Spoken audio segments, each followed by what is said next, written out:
Он провел 3650 дней без маминых объятий, без папиного совета, без теплого доброе утро. Он жил по расписанию. Вставать в 7 часов ровно.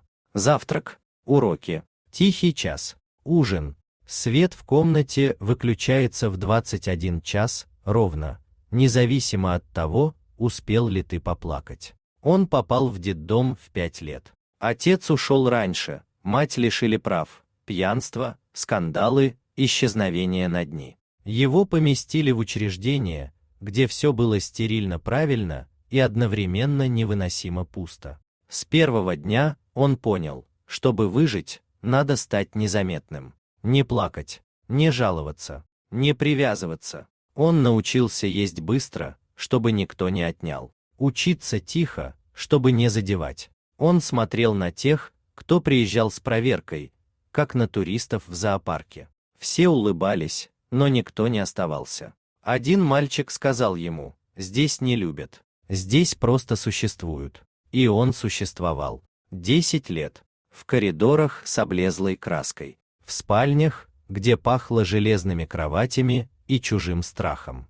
Он писал стихи в тетрадях, которые прятал под подушкой. Там был его единственный мир, в котором его кто-то слышал. В 12 он впервые подумал: когда-нибудь я построю другое место, где не будет страха, где не будут ломать. Все вокруг смеялись. Даже воспитатели. «Откроешь школу?» «Ага. Для кого?» «Для таких, как ты». Он кивал. «Да», — говорил он, — «именно для таких, как я». Когда ему исполнилось 15, он попал в программу наставничества. Один волонтер, бывший сирота, начал приезжать к нему раз в неделю. Говорил: «Ты не обязан быть сильным, ты просто должен быть живым». Эти встречи стали якорем. Он начал верить, что у него есть шанс. В 16 он вышел из детдома.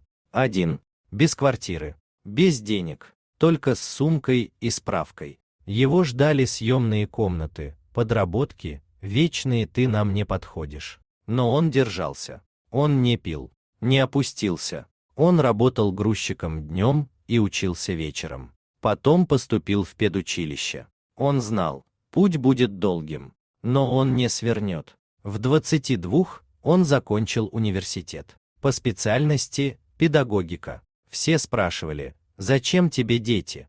Он улыбался: «Потому что я один из них». В 24 он запустил первый проект – бесплатные кружки для сирот. Снимал зал, собирал волонтеров, сам проводил уроки. Не ради галочки, ради тех, кто приходил с глазами, в которых он узнавал себя. В 27 он получил грант, а через год открыл школу. Необычную, частную, для детей, которые остались без родителей, без дома, без опоры. Школу, где не били за ошибку, где не унижали за слезы, где каждому говорили: «Ты важен». Первым учеником был мальчик из того же детдома, где он вырос. Он узнал его по походке, по взгляду. Мальчик был испуган, но потом сказал: «Я хочу остаться здесь, по-другому». Сегодня этой школе 4 года. Там учатся 87 детей. Учителя проходят специальное обучение, как работать с травмой, с тишиной, с гневом. В классах нет криков, но есть обнимашки, и письма, и рисунки, и тетради, в которых дети пишут: «Здесь мой дом». Он не называет себя героем. Он говорит: «Я просто вырос и вернулся за остальными». Каждое утро он встает в 6 часов ровно и первым делом заходит в столовую. Смотрит, хватает ли булочек. Потом идет в класс и говорит: «Доброе утро, ребята».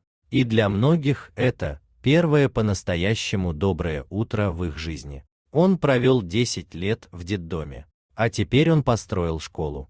Место, где дети не боятся спать, не боятся говорить и не боятся мечтать. Однажды его спросили: «Ты простил тех, кто сломал твое детство?»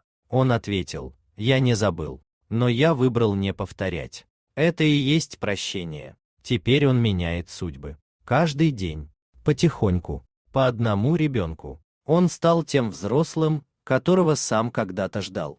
И, возможно, именно поэтому его школа не просто здание. Это чья-то первая настоящая семья. Дорогие зрители, подписывайтесь на канал, ставьте лайки, пишите комментарии. До новых встреч!